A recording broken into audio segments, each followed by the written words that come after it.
যিনি অবতরী, যার বহুত প্রকাশ নাম, যার নামে, যার গুণানুকীর্তনে, যার মহিমায় সারা বিশ্ব জগৎ বিমোহিত, যাকে ছাড়া কলিহত জীবের এক মুহূর্ত চলবার ক্ষমতা নেই, যাকে ছাড়া কলি জীবের এক মুহূর্ত হাঁটবার ক্ষমতা নেই, তিনি হলেন আমাদের স্বয়ং গৌর সুন্দর। যে গৌর সুন্দরের কথায়, যে নিতাই চাঁদের কথায় আমরা আজকের এই হরিবাসর হরিনাম সংকীর্তনের আয়োজন করেছি। যারা দু ভাই না গেলে হয়তো কলিজীব বা কলিযুগের মানুষ এত সহজে ভগবান প্রাপ্তি করতে পারতেন না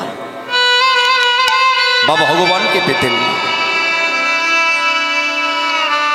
আজকে তাদেরই গুণানুকীর্তন আমরা আস্বাদন করব বলে বসে আছি। তবে যিনি গৌর সুন্দর,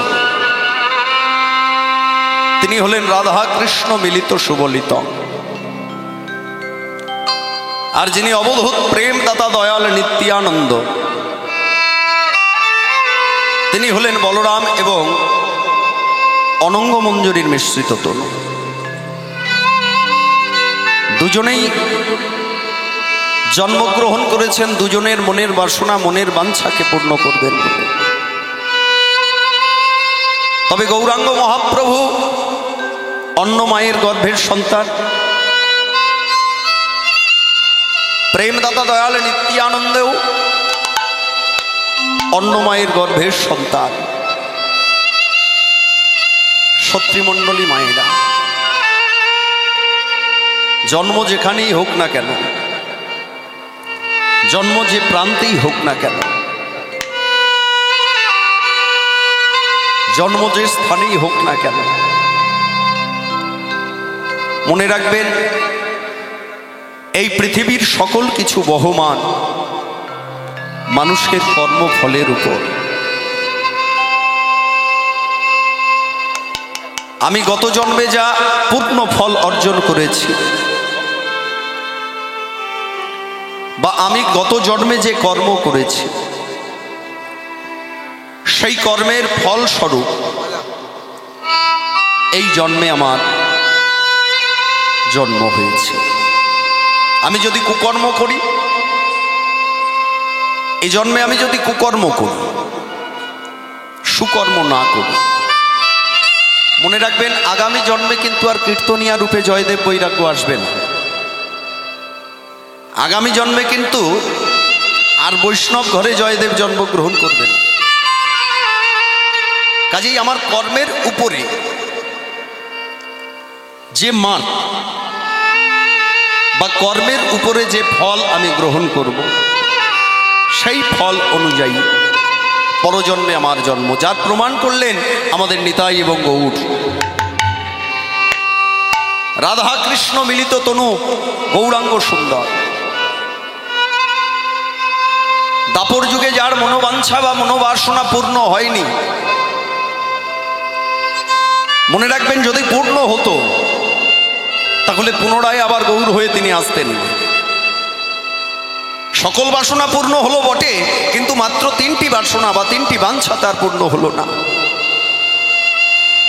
সেই তিনটি বাঞ্ছা কি, তিনটি বাসনা কি? কৈছন তোয়া প্রেম, কৈছন মধুরিমা, কৈছন সুখেতে হো ভো। এ তিন বাঞ্ছিত ধন আমার ব্রজে বা বৃন্দাবনে না হইল পূরণ, আমি ভাবিয়া না পাইলাম ওর। ওর কথার অর্থ কি ভক্তমণ্ডলী মায়েরা? ওর কথার অর্থ জানেন? এই যে এতগুলো কথা বললেন, এই কথাটার মধ্যে ওর কথাটা খুব গুরুত্বপূর্ণ কথা। প্রত্যেকটা কথাই আমরা বুঝতে পারলাম যে কই ছন তুয়া প্রেমা, সংস্কৃত উচ্চারণ হলেও আমরা বুঝতে পারলাম যে কেমন তোমার প্রেম। রাধারানীকে বলছে গোবিন্দ, হে রাধে, কেমন তোমার প্রেম আমি জানতে পারলাম না এই দাপরে। কই ছন মধুরিমা, তোমার সঙ্গে আমি প্রেম করলাম বটে, কিন্তু সেই প্রেম করে কতটা সুখ তুমি পাও সেটাও আমি জানতে পারলাম না। কই ছন সুখেতে ঘোর, ওই প্রেমের মাধুর্য আস্বাদন করে তুমি সুখ পাও না দুঃখ পাও সেটাও আমি বুঝতে পারলাম না। যার জন্য বলছেন কই ছন তুয়া প্রেমা, কই ছন মধুরিমা, কই ছন সুখেতে ঘোর, এ তিন বাঞ্ছিত ধন ব্রজে না আমার হইল পূরণ, আমি ভাবিয়া না পাইলাম ওর। এই ওর কথার মানেটা কি? এত সুন্দর একটা কথা যে তিনি বললেন, ওর, ও ডয় সোনর বা ডয় বিন্দুর। ওর কথার মানে হলো নিশানা। যার কোনো নিশানা পাওয়া যায় না তাকে বাংলা ভাষায় বলা হয় ওর। মনে রাখবেন, পৃথিবীতে যত যত ভাষা আছে আমার মনে হয় সব ভাষাই সহজ, একমাত্র বাংলা ভাষাই বড় কঠিন। আমরা বাঙালি হয়েও দেখবেন মানে সারা দিনের মধ্যে চলতে ফিরতে খেতে বসতে উঠতে শুতে সজ্ঞানে অজ্ঞানে অহেতুক নিহেতুক সহেতুক অর্ধেক আমরা হিন্দি বলি, অর্ধেক ইংলিশ বলি, তারপরে তো খিচুড়ি পাকা ব্যাপার যা আছে না আছে। কি বাবা, শুদ্ধ বাংলা আমরা বলতে পারি? এখন মনে করুন আপনার বাড়িতে কোনো আত্মীয় এসছেন, কি হঠাৎ করে আমি আপনার বাড়িতে পৌঁছে গেছি, হঠাৎ যদি এখন আপনার বাড়িতে যাই আপনি কি করবেন? আপনি ইতস্তত বোধ হবেন, তাই তো? এইরকম একটা মানুষ হঠাৎ করে চলে, কি দেওয়া যায়? মনে রাখবেন, বাঙালির ঘরে কিছু থাকুক আর না থাকুক অন্তত চা আর চিনিটা থাকে। এবার চা চিনি দেবার জন্য আপনার বৌমাকে আপনি বললেন যে ভদ্রলোক বাড়িতে এসছেন, একটু চা করে দাও। এবার মনে করুন চা হয়ে গেল, কিন্তু যে পাত্রে চা দেবেন সেই পাত্রটার নাম কি? কাপ। আচ্ছা, ওই কাপটা যার উপরে রাখবেন তার নাম কি? প্লেট। বাংলায় বললেন না ইংলিশে বললেন?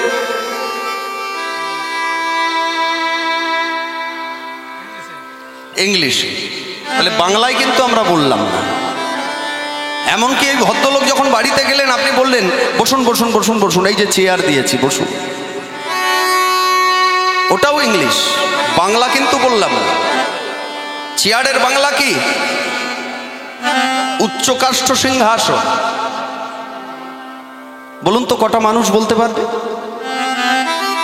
যার জন্যই তো আমি যদিও অনুকূল চন্দ্রের শিষ্য নই, কিন্তু অনুকূল ঠাকুর একটা দারুণ কথা বলে গেছিলেন, মহাপুরুষ ছিলেন তো। অনুকূল ঠাকুর বলেছিলেন, শিক্ষা মুখে আজকে ব্যবহারে নাই, সেই শিক্ষার মুখে মারো ছাই। এখন দেখবেন শিক্ষিত মানুষ অনেক দেখা যায়, পকেটে পেন থাকে কিন্তু ক লিখতে গিয়ে কলম ভেঙে যায়। হরি হরি বল। এখন এমএ পাস মানুষ বহু আছে, কিন্তু তার মধ্যে সঠিক এমএ পাস দেখবেন দুজন একজন।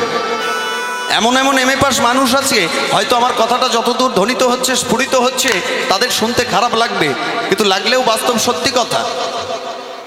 এই বর্তমান জেনারেশনে 100টা এমএ পাস মানুষের মধ্যে দেখবেন দুজন ভালো করে চিঠি লিখতে জানে, আর 98 জন জানে না। আপনি গিয়ে বলবেন তো যে একটা ইংলিশে চিঠি লিখে দাও আমায়, দেখবেন সে 7 বার ভাববে। এগুলো আমাদের চোখে দেখা। যার জন্য বাংলা ভাষা বড় কঠিন। বাঙালি হয়েও কিন্তু আমরা সর্ব সময় বাংলা ভাষা বলি না, আর বলবার চেষ্টাও করি না। কেন করি না? বলে আমি যে বাঙালি তার থেকে বড় কথা হলো আমি সনাতনী, আমি তো হিন্দু, আমি সনাতন ধর্মের মানুষ। আচ্ছা, সনাতন ধর্মের মানুষের কর্তব্য কি? সনাতন ধর্মের মানুষের প্রকৃত কর্তব্য হলো নিজেকে চেনা, নিজেকে জানা এবং অপরকে পরিবর্তন করা। নিজেকে চেনা নিজেকে জানা মানে কি করে জানবো? আমি আয়নার সামনে দাঁড়াবো, নিজেকে দেখবো, নাকি খাতা কলম নিয়ে আমার সারাদিনের যা কর্ম সেগুলোকে লিখবো, দিয়ে চরিতার্থের বিচার করব? বলছে না। নিজেকে চিনতে গেলে, নিজেকে জানতে গেলে, নিজেকে বুঝতে গেলে আগে হতে হবে গুরু পদাশ্রয়ী। তবে গুরু যেন সৎ হয়। হরি হরি বল। ভগবান কৃষ্ণের অনেক গুরু ছিল, কিন্তু তার মধ্যে শ্রেষ্ঠ গুরু হলেন রাধারানী। কি বাবা ভুল বললেন? অনেক গুরু ছিল, কিন্তু তার মধ্যে শ্রেষ্ঠ গুরু হলেন রাধারানী। হরি হরি বল। কিন্তু আমাদের মানুষকুলে জন্মগ্রহণ করেছি আমরা, আমাদের তো নারী গুরু হতে পারে না, গুরু মা হতে পারে, কিন্তু একজন পুরুষ গুরুর দরকার আছে। কিন্তু রাধারানী শিক্ষা দিলেন প্রকৃতিকে দিয়ে। মনে রাখবেন, রাধারানী নারীও নয়, পুরুষও নয়, প্রকৃতি। গোবিন্দ আমার সেই প্রকৃতির কাছে বাধা পড়ে এই জগজীবকে শিক্ষা দিলেন যে গুরু এই রকম হওয়া দরকার। সবাই গুরু হতে পারে। রাধারানী ছিলেন শ্রেষ্ঠ গুরু। কেন শ্রেষ্ঠ গুরু বললেন? না, তিনি একজন জব্দ করা গুরু, তিনি একজন বশ করা গুরু, তিনি একজন ধরবার মতো গুরু। কৃষ্ণ নামক শিষ্যের এমন জায়গায় রাধা নামক গুরু ধরেছিলেন যে কৃষ্ণের জীবনে কোনোদিন বেরোনোর মতন ক্ষমতা হয়নি। আর রাধারানীরও জীবনে কখনো ক্ষমতা হয়নি যে কৃষ্ণ নামক শিষ্যকে ত্যাগ করবে। ধরেছিল কোথায়? মনে। হরি হরি বল। খুব বিষম কথা। ধরল কোথায়? মনে। গুরু ধরেছেন শিষ্যের মনে, মানে রাধারানী ধরেছেন কৃষ্ণের মনে, আর শিষ্য ধরেছেন গুরুর মনে, মানে কৃষ্ণ ধরেছেন রাধারানীর মনে। এই দুজন দুজনের মনে মন সঁপে দিয়েছে। মনে রাখবেন, বাস্তব জগতেও তাই, গুরু এবং শিষ্য দুজনের মনে মন সঁপে দিতে হবে, তবে শিষ্য পাবে গুরুর কৃপা, আর গুরুদেব পাবেন শিষ্যের প্রতি ভালোবাসা। এই হলো গুরু, যার মধ্যে কামনা ছিল না, যার মধ্যে বাসনা ছিল না, যার মধ্যে লোভ ছিল না, যার মধ্যে লালসা ছিল না, যার মধ্যে আশা ছিল না, যার মধ্যে আকাঙ্ক্ষা ছিল না। শুধুমাত্র একটাই লোভ ছিল রাধার, যে লোভের বশীভূত আজও পর্যন্ত কেউ হতে পারেনি। সেই লোভটা কি? অন্য কিছু নয়। হে প্রাণনাথ, হে প্রাণপতি, হে গোবিন্দ, আমি তোমার শুধু চরণ চাই, তোমার চরণ ব্যতীত আমি অন্য কিছু চাই না। অপরপক্ষে একই দিকে কৃষ্ণ নামক শিষ্য রাধা নামক গুরুদেবের ওই একই জিনিস চেয়েছিলেন, হে রাধে, আমি তোমার চরণ চাই, চরণ ব্যতীত আর কিছু চাই না। হরি হরি বল। যার জন্যই তো বললেন, রাধে কইছন তুয়া প্রেম, কইছন মধুরিমা, কইছন সুখেতে হো ভোর, এ তিন বাঞ্ছিত ধন ব্রজে না হইল পুরন, আমি ভাবিয়া না পাইলাম ওর। ও ডয়বিন্দু নয়, ওর মানে নিশানা। আমি তোমার কোনো এই প্রেমের কুল কিনারা নিশানা কিছুই খুঁজে পেলাম না। তারপরে আবার বলছেন, আমি ভাবিয়া দেখিনু মনে, তুহার স্বরূপ বিনে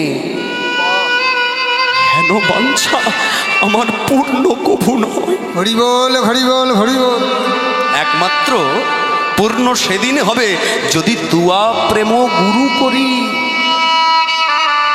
তুয়া ভাব কান্তি মোর অঙ্গে ধরি, আমি যদি হইতে পারি ওই নদীয়াতে উদয়। নিতাই গৌর হরি হরি বল, হরি বল, হরি বল। যার জন্যই তার গৌর হয়ে আসা। ভক্তমণ্ডলী, সত্রীমণ্ডলী, মায়েরা, এই কথাগুলো যখন গোবিন্দ বললে যে রাধে কেমন তোমার প্রেম আমি জানতে পারলাম না, বুঝতে পারলাম না, চিনতে পারলাম না, সেই প্রেমের মাধুর্য কতখানি সেটাও আমি অনুভব করতে পারলাম না, সেই প্রেমের মাধুর্যের সুখ কতখানি সেটাও আমি বুঝতে পারলাম না। একমাত্র বুঝবো বলে আমাকে যেতে হবে নদীয়ার নবদ্বীপে। তা তুমি আমায় বিদায় দাও, আমি তোমার কাছে বিদায় চাইতে এসেছি। তুমি আমায় বিদায় ভিক্ষা দাও, আমি এই বিদায় ভিক্ষা নিয়ে আমি তোমার স্বরূপকে নিয়ে নদীয়ার নবদ্বীপে গৌর হয়ে জন্মগ্রহণ করব। রাধারানী গোবিন্দের বদনের দিকে তাকালেন। লক্ষ্য করুন, বিষয়টা খুব মাধুর্যপূর্ণ বিষয়। গোবিন্দ কিন্তু রাধার মুখে তাকিয়ে কথা বলেননি। শ্রীমদ্ ভাগবত আখ্যা দিয়েছেন, এগুলো ভিতর ঘরের গল্প। মনে রাখবেন এই গল্পগুলো ডিরেক্টলি লেখা থাকে না, এইগুলো গুরুর কাছে গিয়ে সংগ্রহ করতে হয়, এগুলো গুরু পরম্পরায় জানা। আমি আপনার থেকে জেনেছি, আপনি আমার থেকে জানছেন, এই পরম্পরা। কারণ যিনি শ্রীমদ্ ভাগবত লিখেছেন তিনি হচ্ছেন শিবপুত্র গজানন, মানে গণেশ। আর যিনি ওই ভাগবতের কথা মুখ থেকে বলেছেন, মানে যার কথা শুনে লিখেছেন, তিনি হচ্ছেন ব্যাসদেব। এমনকি সেই ভাগবত, যে ভাগবতকে আপনারা এত মান্যতা দেন, আমরা সনাতন ধর্মের মানুষ যাকে হৃদয়ে স্থান দিয়েছি, সেই ভাগবত কোথায় লেখা হয়েছিল জানেন? মাটিতে বসে নয়, চেয়ারে বসে নয়, টেবিলে নামিয়ে নয়, পাথরের উপরে নয়, পাহাড় পর্বতে নয়, ছাদে নয়, দোতলায় নয়, তিনতলায় নয়, 10 তলায় নয়, ফ্ল্যাটে নয়, লেখা হয়েছিল দৈপায়ন হ্রদে। দৈপায়ন হ্রদে মানে যেখানে সর্বসময় জল, সেই জলের উপরে ব্যাসদেব এবং গজানন দুজনে বসেছিলেন। তাহলে ভাবতে পারেন তারা কত বড় সাধক, তারা কেমন, তারা কত বড় অদ্ভুত। হ্যাঁ, আমার আপনার মতো মানুষের ক্ষমতা আছে নাকি যে জলের উপরে বসবো? কি বাবা, ক্ষমতা আছে? তাহলে কেমন ছিলেন সেই ব্যাসদেব, কেমন ছিলেন সেই শিবপুত্র গজানন? এবং সব থেকে বড় কথা হলো তাদের মধ্যে কতটা প্রেম ভক্তি উদীয়মান ছিল যে গোবিন্দ স্বয়ং তার কথা লিখছেন বলে তিনি নিজে স্বয়ং কৃপা করে তাদেরকে ভাসমান করে রেখেছেন। এগুলো হলো ভিতর ঘরের কথা। আর এই ভিতর ঘরের কথা যদি বুঝতে হয়, ভিতর ঘরের কথাকে যদি ভিতর ঘরে রপ্ত করতে হয়, মনে রাখবেন ওই একবার করে ভিতর ঘরের খবর নিতেও আপনাকে শিক্ষাগুরুর কাছে যেতে হবে। কোথায় যেতে হবে? শিক্ষাগুরুর কাছে। আপনারা বলবেন শিক্ষা তো আমরা স্কুল কলেজে নিয়েছি। না না না না না, শাস্ত্র ওই শিক্ষার কথা উল্লেখ করেননি। এখানে সেই গুরুর কাছে যেতে হবে, সেই গুরুর কাছে শিক্ষা নিতে হবে যে গুরু আমার দেহের বিষয়কে বুঝিয়ে দিতে পারবে। মনে রাখবেন ভক্তমণ্ডলী, ভক্তিমতী মায়েরা, টিনের চালের জল যখন বৃষ্টি হয় মাটিতে পতিত হয়, মানে ছাঁচায় পড়ে। জল মাটির ছাঁচায় পড়লে দেখবেন মাটি ফাঁকা হয়ে যায়। সেখানে ইট, পাথর, সিমেন্ট, বালি দিয়ে জাম করে দিলে আজ না হলেও 5 বছর পরেও সেটা ছিদ্র হবে একটু হলেও। বিশ্বের সব থেকে কঠিন বস্তু, কঠিন ধাতুও যদি ওখানে নামিয়ে দেন, আজ না হলে 200 বছর পরে হলেও একটু হলেও ছিদ্র হবে। কাজেই এখান থেকে আমরা বুঝতে পারলাম কি, যে জল তার নিশানা খুঁজবার জন্য আজ না হলেও ভবিষ্যতে কোনোদিন না কোনোদিন সেই বস্তুকে ক্ষত করবেনই করবেন। শাস্ত্র আখ্যা দিচ্ছে এই জলকে ধরবার জন্যই ওই শিক্ষাগুরুর প্রয়োজন। কারণ জল যত ছাঁচায় পতিত হবে মাটি তত ফাঁকা হবে। মনে রেখো, ওই ছাঁচায় পড়বার আগে যদি মর কাঁচায় জল ধরে নিতে পারো, সেদিনেই তুমি নিজেকে নিজে চিনতে পারবে, নিজেকে নিজে বুঝতে পারবে। হরি হরি বল, হরি বল, হরি বল, হরি বল, হরি বল। তাহলে এই সকল বিষয়কে যদি আমরা একত্রিত করে নিজের পথ চলা শুরু করি, মনে রাখবেন জীবনে কোনো দিন আর ভগবানকে চিনতে বা বুঝতে আমাদের অসুবিধা হবে না। এর প্রমাণগুলো দিচ্ছেন কে? এর প্রমাণগুলো দিচ্ছেন খুব সহজ হয়ে জন্মগ্রহণ করেছেন, খুব সহজলভ্য হয়ে জন্মগ্রহণ করেছেন, আমাদের ঘরের ছেলে হয়ে জন্মগ্রহণ করেছেন, আমাদের কোলের ছেলে হয়ে জন্মগ্রহণ করেছেন, যার নাম হলো গৌর সুন্দর। রাধারানী প্রশ্ন করছে, হে গোবিন্দ, তুমি তো যাবে নদিয়া নগরে, আমি মেনে নিলাম, তুমি আমাকেও নিয়ে যাবে, আমি সে কথাও মানলাম, কিন্তু হে গোবিন্দ, এই দাপর যুগে তো সারাটা জীবন শুধু আমার কাঁদতে কাঁদতে শেষ হয়ে গেল। এখনো পর্যন্ত মাধবীলতা গাছের নিচের মাটি কাদা হয়ে আছে, তুমি আমার সঙ্গে চলো, দেখবে এখনো মাটি কাদা। যে কাদা মাটি শুকায়নি, কি করে শুকাবে? আমার 100 বছরের চোখের জল সেখানে পতিত হয়েছে। অক্রূরের রথে চেপে আমার বুকের উপর দিয়ে তুমি চলে গেলে মথুরায়। তুমি যাত্রাকালে আমাকে বলেছিলে আমি আজই যাচ্ছি, আবার কালই তোমার নিকটে ফিরে আসব, কিন্তু কিন্তু কিন্তু প্রাণনাথ, সেই আসার কাল যে তোমার অতি সহজে হলো না, সেই কাল যে আমার জীবনের কাল রূপে ঘুরে আসবে আমি বুঝতে পারিনি। সেই কাল তোমার হলো 100 বছর পর। আর যখন তুমি ফিরে এলে তখন আমার পাঁজরগুলো ঝাঁঝর হয়ে গেল। আমার নবম দশা, এবার যাব যাব দশম দশা আসছে, ঠিক এমন সময় তুমি এলে। হে গোবিন্দ, তা তুমি কি তোমার এই বাহিরের ধন, যাকে বাইরে বাইরে দাপর যুগে রেখে দিলে, সেই বাহিরের ধন কি তুমি আবার তোমার ভিতরে গ্রহণ করবে? গোবিন্দ স্তম্ভিত হয়ে গেলেন। এতক্ষণ যে বাক্যগুলো প্রয়োগ করছিলেন গোবিন্দের, এবার যেন আর কোনো কথাই মুখ থেকে নির্গত হতে লাগলো না, হচ্ছে না। গোবিন্দ একদম নির্বাক হয়ে দাঁড়িয়ে গেলেন। তাই তো আমি যে বললাম, ভাবিয়া দেখিন মনে তুহারু স্বরূপ অভিনে, হেন বাঞ্ছা পূর্ণ কবু নয়, তুয়া প্রেম গুরু করি, তুয়া ভাব কান্তি ধরি, আমি নদিয়াতে হইব উদয়। আমি তো রাধারানীকে কথা দিলাম, কিন্তু সত্যিই তো আমি তাকে রাখবো কোথায়? রাধারানী বলছেন, বধূ এই যে কি ভাবছো, কি এত ভাবনার কি আছে? বলো, তুমি যে আমায় নিয়ে যাবে তোমার গুরু করে, আমি যে তোমার গুরু হয়ে যাব, তা তোমার সেই গুরুকে তুমি রাখবে কোথায়?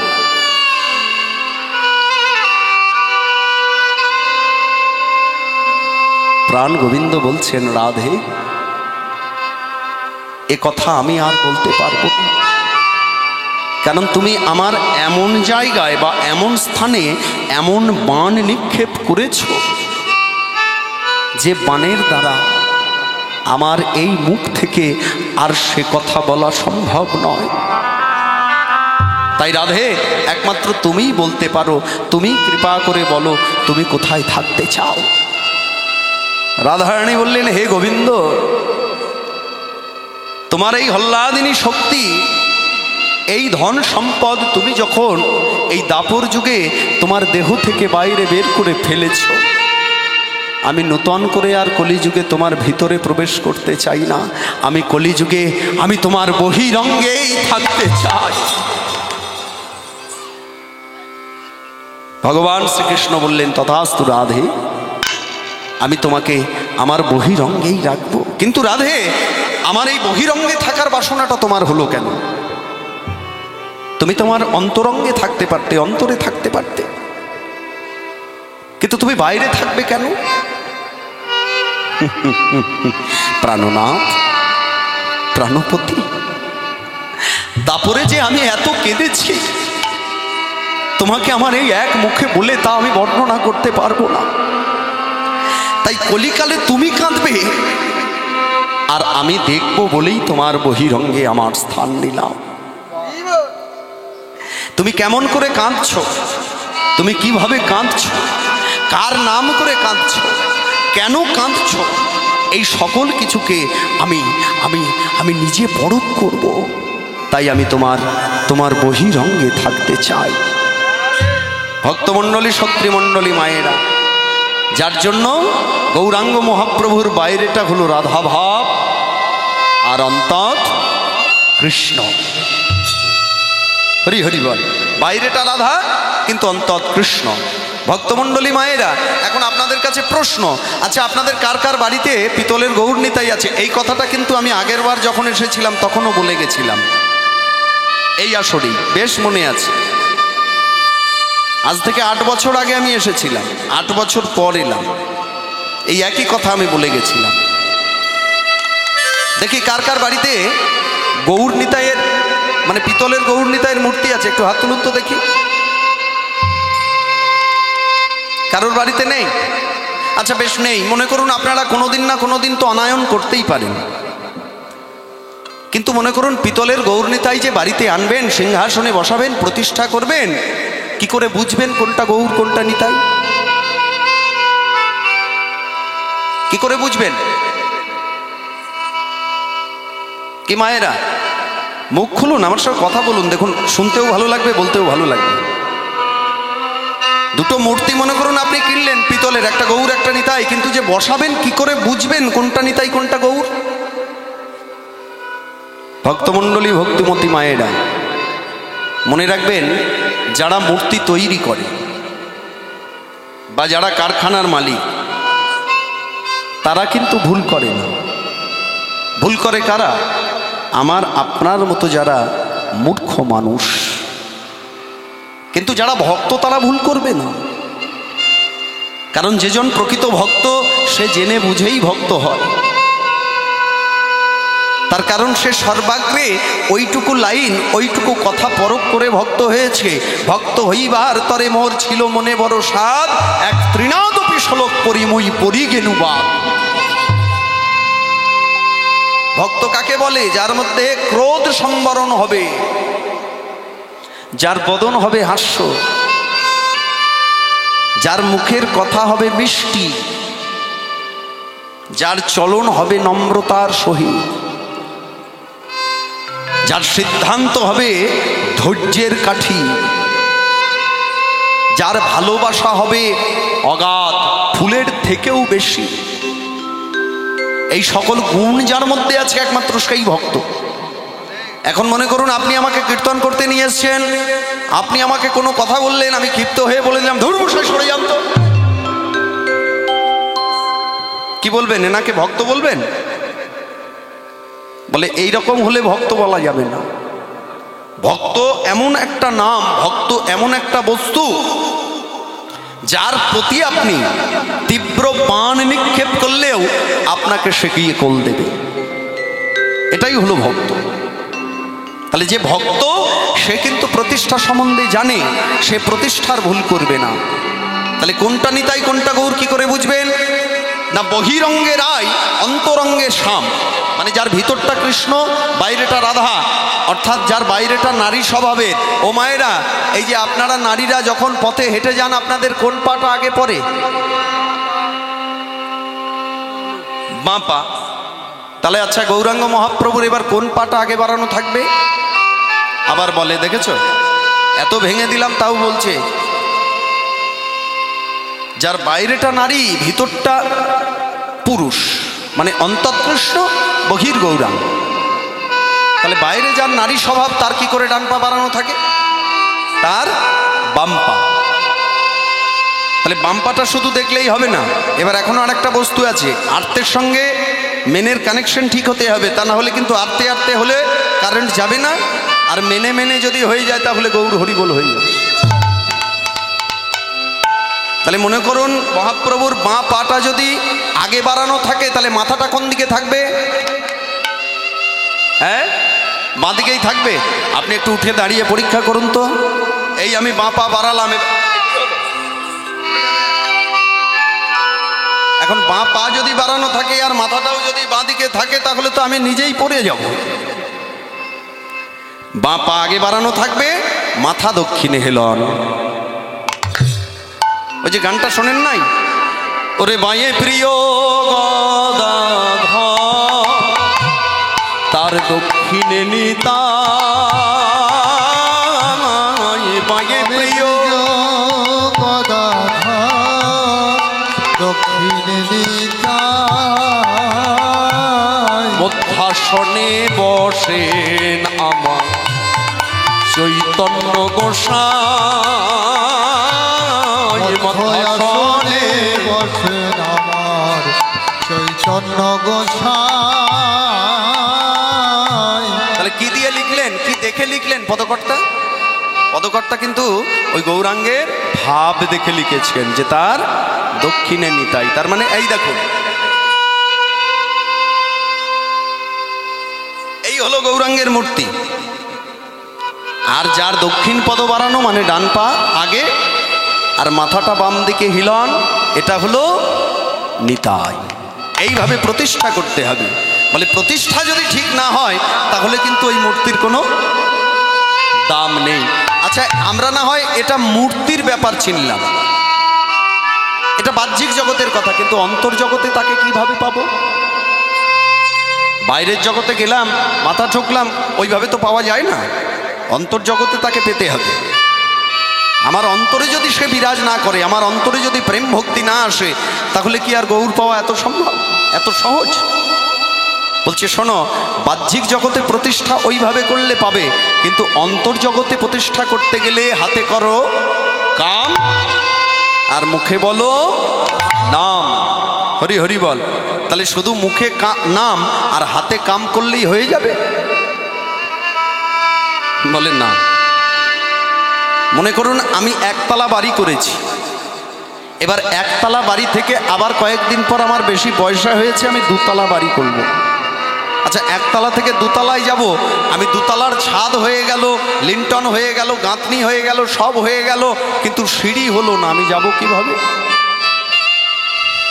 যেতে পারবো? অন্তত একটা মইয়েরও প্রয়োজন আছে।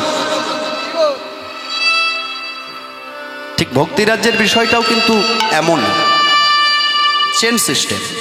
দেখবেন দুর্গাপুজোয়, কালী পুজোয় টিভিতে অ্যাডভার্টাইজ দেয় বাই ওয়ান গেট ওয়ান। 10 টাকার কলগেট কিনলে তার সঙ্গে 10 টাকার ব্রাশ ফ্রি। কিন্তু সেটা তো 10 টাকা দিয়ে কিনতে হবে মশাই আপনাকে, তবে পাবেন। আর আমার মহাপ্রভু বলছে আমাকে পেতে গেলে পয়সা দিয়ে কিনতে হবে না, শুধুমাত্র প্রেম ভক্তি দ্বারা যদি একটু চোখের জল আমার চরণে পতিত করে দাও, আমি তোমার জন্য সর্বসময় তোমার কাছে বিরাজ করব। আমি শুধু তোমার হয়ে যাব। হ্যাঁ হ্যাঁ, তোমার হয়ে যাব। যার জন্য মহাপ্রভু নিজ মুখে বললেন ওটা 10 টাকা দিয়ে কিনতে হবে, তবে বাই ওয়ানের সঙ্গে গেট ওয়ান পাবে। আমার এখানে কিনতে হবে না, শুধু চোখের জল আমার চরণে দান করলেই হবে। চোখের জল যদি আমার চরণে পতিত করো, দান করো প্রেম ভক্তি দ্বারা, তাহলে এক নাম করলে আমি 5টা বস্তু ফ্রি দেব। Buy one get 5। Hari Hari বল। তাহলে সেই 5টা বস্তু কি? এক নামের মাধ্যমে পাবেন। নাম সঠিক হতে হবে। নাম করিতে করিতে হয় প্রেমের নাম করিতে করিতে হয় প্রেমের উদয়। নাম করিতে করিতে হয় হরি নাম প্রেম নাম মধুর নাম।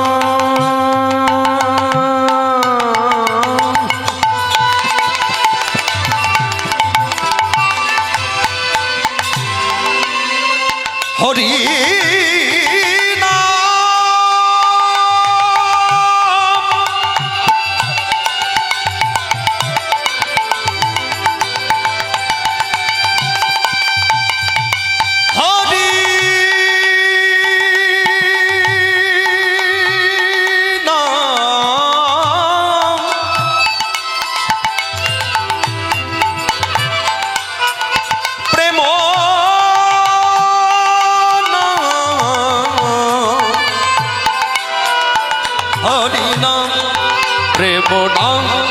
কৃষ্ণ নাম। নাম করিতে করিতে ভয় প্রেমের উদয়। প্রেম প্রেম হইতে ভক্তি উদয় যে ভয়। প্রেম হইতে ভক্তি উদয় যে আর প্রেম হইতে ভক্তি উদয় যে প্রেম হইতে ভক্তি উদয় যে ভক্তি হইতে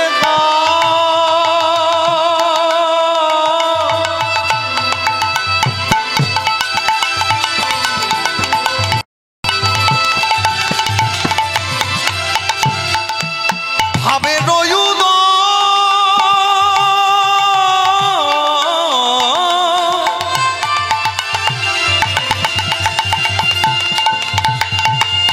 ভাব হইতে মগা ভাবে রয়ুদ।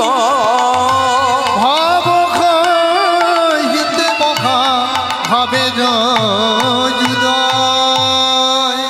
ভক্তমণ্ডলী মায়েরা গুনেছেন? কটা পেলেন, গুনলেন? এক নামে 5টা বস্তু ফ্রি বলেছিলাম। এক নাম করলেন, নাম করিতে করিতে হয় এক প্রেমের উদয়, প্রেম হইতে ভক্তির উদয়, ভক্তি হইতে ভাবের উদয়, ভাব হইতে মহাভাবের উদয়। কটা পেলেন? 4টে। বলে এই 4টে বস্তু যদি আপনি সঠিকভাবে পেয়ে যান, মানে ঠিকঠাক পরিচর্যা যদি করেন, এই 4 তলা পর্যন্ত গেলে আর এক তলায় আর একজনা বসে আছে, তিনি আর একজনাকে সঙ্গে নিয়ে যুগল দর্শন দেখাবেন।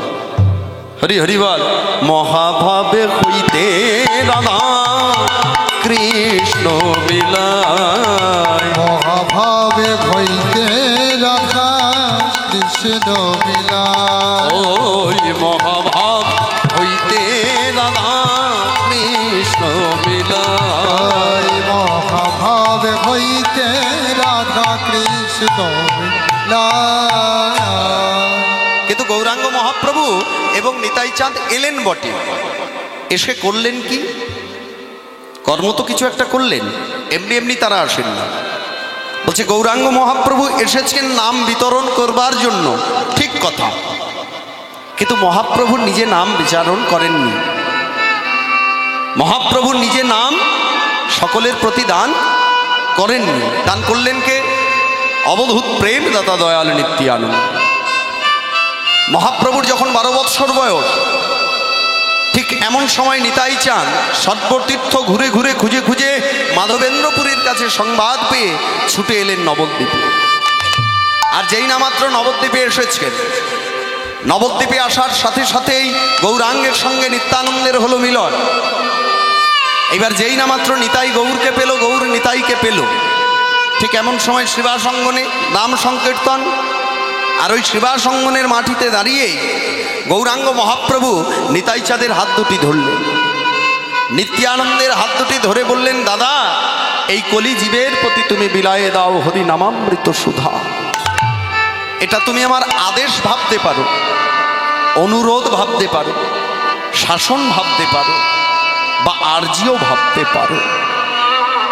তাই গৌরাঙ্গ মহাপ্রভু নিতাইয়ের প্রতি বলছেন, শোনো শোনো নিত্যানন্দ,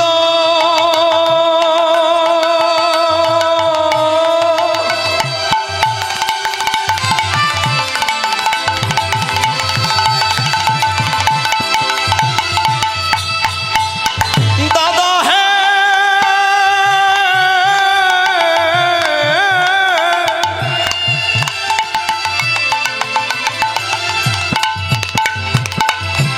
শোনো শোনো নিত্যানন্দ, এই কলির জীব, এই সকল কলির জীব, শুধু কলির জীব নয় দাদা, আমাদের সকলের, হ্যাঁ, এই কলি জীব, এই কলির জীব আর মোদের কলি, হ্যাঁ, কলি জীব হলো অন্ধ।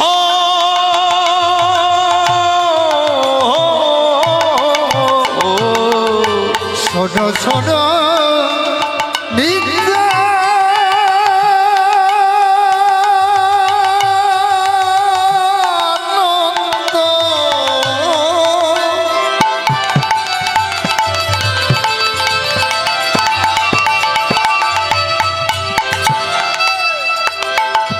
এই কলির জীব, এই কলির জীব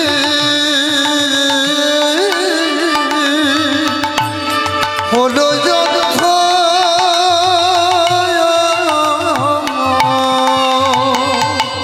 এই জীবে তো না, মোদের জিভে তো না, মোদের জিভে তো না, নানা কলি, এই কলি কলি জীবে তো না, পেল কৃষ্ণ না, এই জীবে তো না পেল কৃষ্ণ না। দাদা কেউ তো কৃষ্ণ নাম পেল না, কেউ তো কৃষ্ণ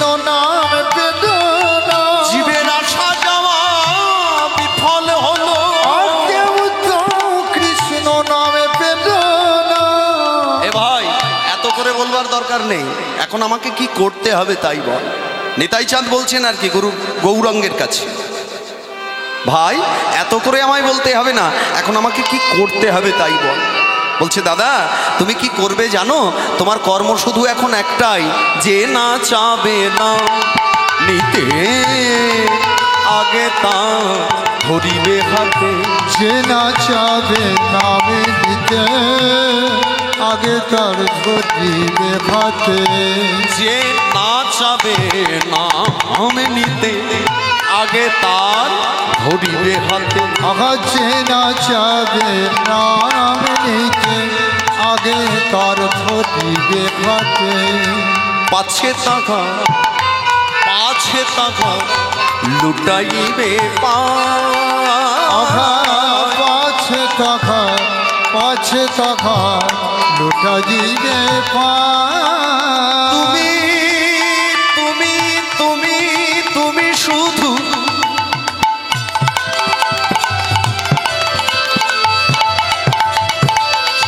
পাছে টাকা লুটাইবে পা।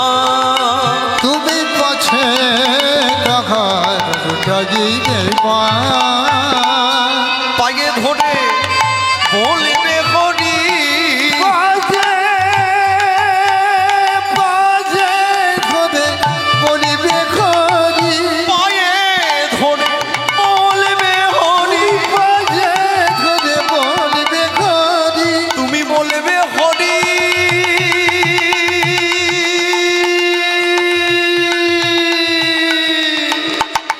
তুমি বলবে হরি বলাবে হরি পায়ে ধরে বলবে হরি। বলবে হরি বলবে হরি। তোমার হাতে ধরি আরে পায়ে পড়ি। বলিবে হরি বলবে হরি। তুমি শুধু একবার মুখে বলো হরি। তুমি বলবে হরি বলবে হরি। তুমি শুধু একবার মুখে বলো হরি। হরি হরি হরি হরি তোমার পায়ে ধরে বলবে হরি। হরি বলবে হরি। তুমি পায়ে ধরে বলবে হরি। হরি বলবে তুমি পায়ে ধরে বলবে হরি। হরি বলবে হরি। পায়ে ধরে বলবে হরি। হরি বলবে তুমি পায়ে ধরে বলবে হরি। হরি বলবে হরি। পায়ে ধরে বলবে হরি। পাছে টাকা লুটাইবে পা। পাছে টাকা লুটাইবে পা। যেই না মাত্র গৌর সুন্দর নিতাইয়ের প্রতি এই কথা বলেছেন, অমনি নিত্যানন্দ আর বিলম্ব করলেন না। বিলম্ব না করেই পশরা খানি মাথায় তুলে নিলেন। কোন পশরা? নামের পশরা। আর ওই নামের পশরা খানি মাথায় তুলে নাম পশরা লয়ে শিরে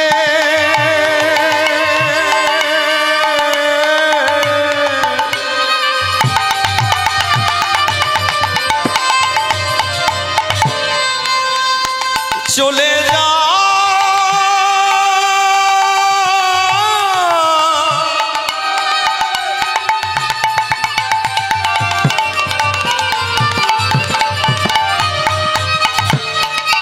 দয়াল নিতাই নেচে নেচে নেচে যা। নেচে যায় নেচে যায় নেচে যায় নেচে যায় নেচে নেচে নেচে যায় নিতাই নাম পশরা লয়ে শিরে তারাই জীবের ধারে ধারে। হরি বলে বাহু তুলে নেচে। হরি বলে বাহু তুলে নেচে। হরি বলে বাহু তুলে নেচে। হরি বলে বাহু তুলে নেচে। যারে দেখে আপন কাছে তারে হরি নাম যাচ্ছে। যারে দেখে যে আপন কাছে।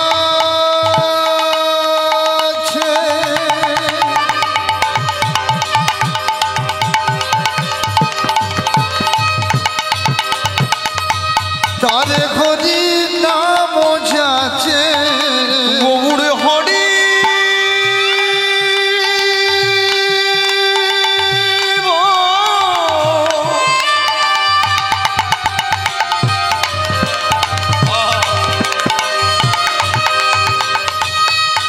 গৌর হরি হরি হরি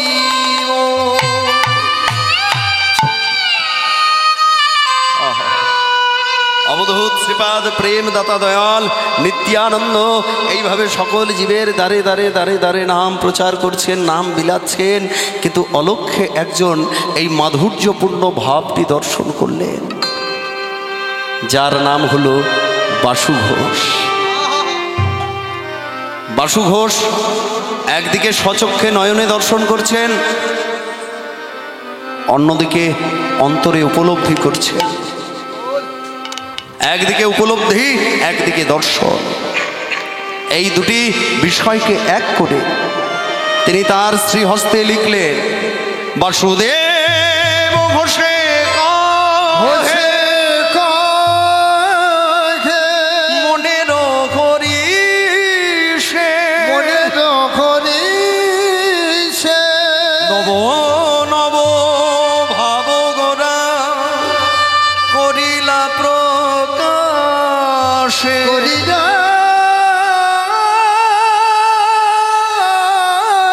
প্রকাশে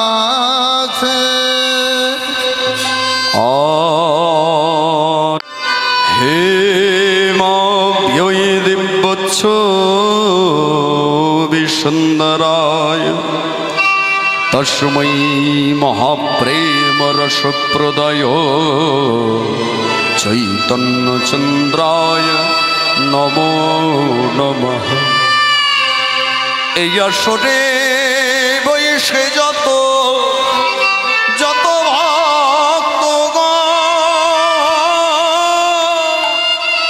সবাকার চরণ পদ্ম মোর মস্তকের ভূষণ। এই আসরে বৈশে যত যত ভকত মণ্ডলী সবাকার চরণ ধুলি আপন শিরে তুলি। জয় রূপ সনাতন ভট্ট রঘুনাথ ভট্ট রঘুনাথ শ্রী জীব গোপাল ভট্ট দাস রঘুনাথ। দাস রঘুনাথ এই ছয় গোসাইয়ের করি মই চরণ বন্দন, যাহা হইতে বিঘ্ন নাশ অভীষ্ট পূরণ। হরিনাম কৃষ্ণ নাম ভব পারের সম্বাদ, বদন ভরে হরি বল যত যত ভক্ত পেত চরিং চিরাম করুণা অবতীর্ণ কলো সবর পয়ত মুন্নত উজ্জ্বল রস্বাম স্বভক্তির শ্রী হরিপুরাট সুন্দর তুতি কদম সন্ধীর পিতা সদা হৃদয় কল্লরে স্ফুরত ভৌবা বর্ষছি নন্দন হরি হরি ওম।